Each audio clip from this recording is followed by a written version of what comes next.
আসসালামু আলাইকুম। এপিসোড 6 এর শুরুতে দেখি গিয়ম হয়ে এসে উনহোকে বলে, আমি জানতে পেরেছি তুমি আবারও কিভাবে নাইনটেল ফক্স হতে পারবে।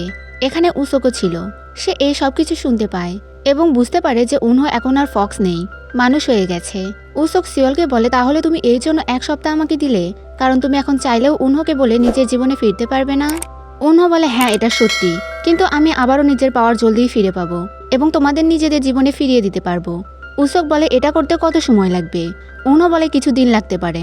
উসোক তখন গিয়মহোকে বলে, তুমি কি জানতে পেরেছো উনহো আবারও কিভাবে নাইনটেল ফক্স হবে? কিন্তু সে যদি নিজের শক্তি ফিরে না পায়, তাহলে আমরা আর নিজেদের জীবন পরিবর্তন করতে পারবো না। তার কথাগুলো শুনে উনহো বলে, তোমাকে এই ব্যাপারে ভাবতে হবে না। উসোক বলে, আমি জানতে চাই, কারণ এর মধ্যে আমিও জড়িত আছি। উনহো রাখতে শুরু করে। সিওল তাকে শান্ত করতে চেষ্টা করে। উসোক বলে, আমি তো শুধু তোমাদের হেল্প করতে চাচ্ছিলাম। সিওল বলে, তুমি এখন এখান থেকে যাও।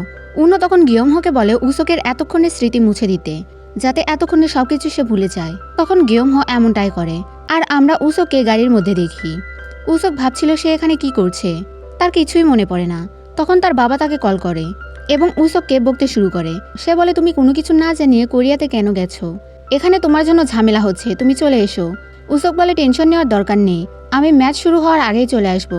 এখানে উসোকের একটু আগের কিছু জিনিস মনে পড়তে থাকে, কিন্তু পুরোপুরি মনে পড়ে না, তাই সে কিছু বুঝতেও পারে না। এদিকে সিওল উনহোকে বলে, উসোকের মেমোরি মুছে দেওয়ার কোনো দরকার ছিল না। উসোক ভালো ছেলে, সে এইসব জানলেও কোনো সমস্যা হতো না।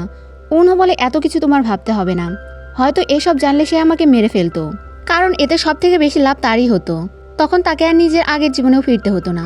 সিওল বলে, উসোক ওই রকম নয়। উনহো বলে, গিয়মহোর পাওয়ার কম, তাই এইসব কিছু হয়তো উসোকের জলদি মনে পড়ে যাবে। এরপর উনহো গিয়মহোকে বলে, তুমি বলো তুমি কি জানতে পেরেছো, কিভাবে আমি আবারও নিজের শক্তি ফিরে পাবো? তখন গিয়মহো বলে, যেমন তুমি সিওল এবং উসোকের ভাগ্য একে অপরের সাথে পরিবর্তন করে দিয়েছো, তেমনই যদি আমরা দুজন একে অপরের সাথে এক্সচেঞ্জ করি, তাহলে তুমি গুমিও হয়ে যাবে আর আমি মানুষ হয়ে যাব। কিন্তু এর আগে আমাকে 8 টেল ফক্স থেকে 9 টেল ফক্স হতে হবে। সিন চেঞ্জ হলে লিওনের অ্যাসিস্ট্যান্টকে দেখি, সে সিওলের ডিটেলস এনে লিওনকে দেয়। সিওলের ব্যাপারে জানতে নিয়ে উসোকের ব্যাপারেও জানতে পারে লিওন, যে সিওলের অ্যাক্সিডেন্ট করতে তাকে যে দেখেছিল এবং তার বিরুদ্ধে সাক্ষী দিয়েছিল সেই হচ্ছে উসোক। আর এখন উসোক ফেমাস একজন ফুটবল প্লেয়ার হয়ে গেছে। অন্যদিকে সিওল গিয়মহোকে খাবার খেতে দেয়, যা তার অনেক ভালো লাগে। গিয়মহো বলে, একবার আমি নাইনটেল ফক্স হয়ে গেলে তোমার সাথে নিজের ভাগ্য এক্সচেঞ্জ করে নেব, তখন তুমি সিওলকেও আগের জীবনে ফিরিয়ে দিতে পারবে। এগুলো শুনে সিওল খুশি হয়ে যায়, বলে তাহলে আগের মতো সবকিছু ঠিক হয়ে যাবে। উনহো বলে, তোমাকে এই আইডিয়া কে দিল? গিয়মহো তাকে কিছু বলে না, উনহোর একটু সন্দেহ হয়। এরপর সে গিয়মহোকে বলে, তুমি মানুষ হয়ে কি মজা পাবে? মানুষদের জীবন একটুও ভালো হয় না, তাদের জীবনে ঝামেলা ছাড়া শান্তি নেই, আর এক সময় তুমি বুড়ি হয়ে মারা যাবে। তখন সিওল বলে, কেন? মানুষ হলে কি হবে, আমিও তো মানুষ, আর আমি নিজের জীবন নিয়ে অনেক বেশি খুশি ছিলাম, তুমি একটু সবকিছু উল্টাপাল্টা করে দিয়েছো। উনহো গিয়মহোকে বলে, এই আইডিয়া ছাড়ো, আমি অন্য কোনো পদ্ধতি বের করে নিব, তোমার মানুষ হতে হবে না। উনহোর কথা শুনে গিয়মহো কনফিউজড হয়ে যায়, সে কি করবে বুঝতে পারে না। এর জন্য উনহো তাকে পুলিশ স্টেশনে নিয়ে আসে, মানুষদের জীবন কেমন হয় এটা দেখানোর জন্য। উনহো জেলের কয়েদিদের দেখিয়ে তাকে বলে, এইসব তোমার সাথেও হতে পারে। তাদের দিকে গিয়মহো ভয় পেতে থাকে। সিওল তখন উনহোকে বলে, তুমি তাকে খারাপ জিনিস কেন দেখাচ্ছ, পজিটিভ কিছুও তো দেখাতে পারো। এরপর সে তাকে একটা রেস্টুরেন্টে নিয়ে যায়। এখানে এত এত খাবার দেখে গিয়মহো খুশি হয়ে যায়।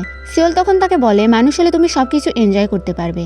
তখন উনহো তাকে কিচেনে নিয়ে যায় এবং বলে, দেখো এত কিছু ভালো খাবারের পেছনে মানুষের কত পরিশ্রম, কত কষ্ট, আর তারা স্যালারিও ঠিক মতো পায় না। তখন উনহোর কারণে একটি প্লেট ভেঙে গেলে তাকে সেখান থেকে বের করে দেওয়া হয়। সিওল তাকে বলে, তুমি এসব কেন করছো, তাকে ভুলভাল কেন বুঝাচ্ছ? এরপর গিয়মহো বলে, তোমরা নিজেদের যেখানে মন চাইলো সেখানে আমাকে নিয়ে গেলে, আমাকে তো জিজ্ঞেস করলে না আমি কোথাও যেতে চাই কিনা। এরপর তাদের একটা অ্যামিউজমেন্ট পার্কে দেখি। গিয়মহো এখানে এসে অনেক বেশি খুশি ছিল, সে অনেকগুলো রাইডে চড়ে। সে উনহো এবং সিওলকে সাথে নিয়েও অনেকগুলো রাইড এনজয় করে, তারা এখানে অনেক মজা করে। এরপর তারা একটা ভূতের ঘরে যায়।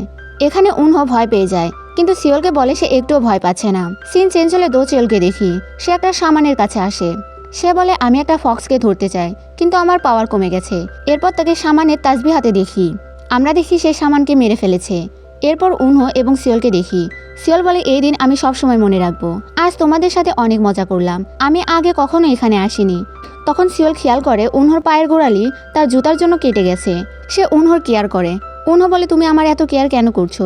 সিওল বলে, এখন আমার জীবনে একমাত্র মানুষ তুমি আছো, যে আমার পাশে আছে, তাই আমি তোমার কেয়ার করতে পারি, আর তুমি আমার জন্য চিন্তা করবে, আমার কেয়ার করবে। আর তোমার যদি কিছু হয়ে যায় তাহলে তো আমি আমার নিজের জীবনেও ফিরতে পারবো না। এটা বলে সিওল উনহোর জন্য ব্যান্ডেজ নিতে যায়। তখন উনহোর কাছে গিয়মহো আসে। তাকে হাসতে দেখে উনহোর তার বান্ধবীর কথা মনে পড়ে। তারা একে অপরকে অনেক ভালোবাসত। ভেবেছিল তারা একসাথে বড় হবে, ধীরে ধীরে বুড়ি হবে এবং মারা যাবে। কিন্তু তার বান্ধবীর একটাই ইচ্ছা ছিল, সে মানুষ হতে চাইতো। উনহো গিয়মহোকে জিজ্ঞাসা করে, তুমি কি এখনো মানুষ হতে চাও? সে বলে, তুমি দেখতে আমার এক ফ্রেন্ডের মতো। সেও সবসময় মানুষ হতে চেয়েছিল এবং মানুষ হওয়ার পর মারা গেছে। এরপরও কি তুমি মানুষ হতে চাও? গিয়মহো বলে, আজকের দিন তোমার কেমন লাগলো? ভালো না? আমি এই সব কিছুই করতে চাই।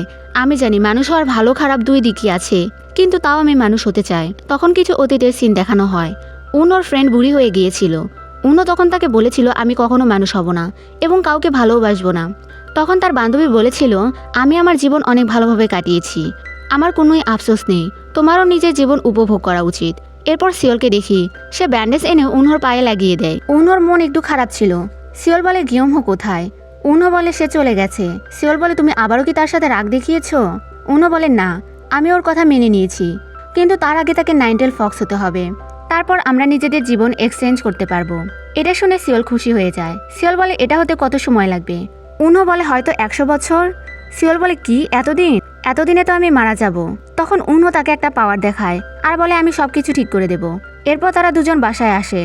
রাতে উনহোর ঘুম ভেঙে গেলে সে সিওলের কাছে যায় এবং তার ফেস টাচ করতে থাকে। সে সিওলকে ডাকতে থাকে। সিওল জেগে গেলে উনহো তাকে বলে, তুমি তখন গিয়মহোকে যেটা বানিয়ে দিয়েছিলে আমিও সেটা খেতে চাই। তখন সিওল তাকে নুডলস বানিয়ে দেয়। উনহো মজা করে খেতে থাকে। সে সিওলকেও খেতে বলে। সিওল বলে, আমি এসব অনেক বছর ধরে খাই না, আমার হেলথ নিয়ে সচেতন থাকতে হয়। তারপরও উনহো জোর করলে সিওল নুডলস খায়। কিন্তু পরের দিন তাদের দুজনের চেহারায় ফুলে যায়। তারপর তারা একসাথে শুয়ে রেস্ট করতে থাকে যাতে তাদের চেহারা ঠিক হয়ে যায়। সিন চেঞ্জ হলে সিওলের কোচকে দেখি, তিনি প্লেয়ারদের ওপর চিল্লাচ্ছিল। সিওলকে ছাড়া তারা ভালো খেলতে পারছিল না। এরপর সিওল এবং উনহোকে দেখি, তারা একটা নদীর ধারে বসে মাছ ধরছিল। তখন আমরা জানতে পারি গিয়মহো উনহোকে তার ফক্স স্পিরিট দিয়ে গিয়েছে, যাতে উনহো ভালো ভালো কাজ করতে পারে এবং সে জলদি নাইনটেল ফক্স হতে পারে। তাই সে এখানে এসেছে, যাতে কেউ যদি ব্রিজে এসে সুইসাইড করতে চায় তাহলে উনহো তাকে বাঁচাতে পারে এবং ভালো কাজ করতে পারে। সিওল বলে, এটা কিভাবে ভালো কাজ হতে পারে? এরপর তারা একটা বিল্ডিং এর সামনে আসে। উনহো বলে, এখানে আগুন লাগিয়ে দাও, তারপর সেটা আমি নিভিয়ে দেব, তাহলে এটাও একটা ভালো কাজ হবে। সিওল বলে, এগুলো কিভাবে ভালো কাজ হয়? তখন সত্যি পাশে একটা জায়গায় আগুন লেগে যায়। তারা সেখানে যায় লোকদের সাহায্য করার জন্য। সিওল ভেতরে বাচ্চাদের উদ্ধার করার জন্য যায়। উনহো তার পেছন পেছন যায়। তারা অনেকগুলো বাচ্চাকে বাইরে আনে। তখন একটা মহিলা উনহোকে বলে তার বাচ্চা এখনো ভেতরেই আছে। তাই উনহো আবারও ভেতরে চলে যায়। সিওল বাইরে এসে জানতে পারে উনহো আবারও ভেতরে গেছে। তাই সিওলও উনহোকে খুঁজতে চলে যায়। এখানে বিল্ডিং এর ছাদ ভেঙে উনহোর উপরে পড়তেই যাবে, তখন সিওল তাকে বাঁচিয়ে নেয়, কিন্তু সে আহত হয়ে যায়। উনহোর জ্ঞান ফিরলে সে নিজেকে হসপিটালে দেখতে পায়। সে সিওলকে খুঁজতে থাকে। সেভাবে কোথাও সিওল মারা যায়নি তো? এটা ভেবে উনহো অনেক ভয় পেয়ে যায়। এরপর সে তার সামনে সিওলকে দেখতে পায়। তাকে দেখে উনহো কাঁদতে শুরু করে। সিওল বলে, তুমি এত ভয় পেয়েছো কেন? তখন উনহো বলে, তুমি তো বলেছিলে আমি তোমার কেয়ার করতে পারি। এটা বলে উনহো এসে সিওলকে জড়িয়ে ধরে। আর এখানেই এপিসোড 6 শেষ হয়ে যায়। Thanks for watching.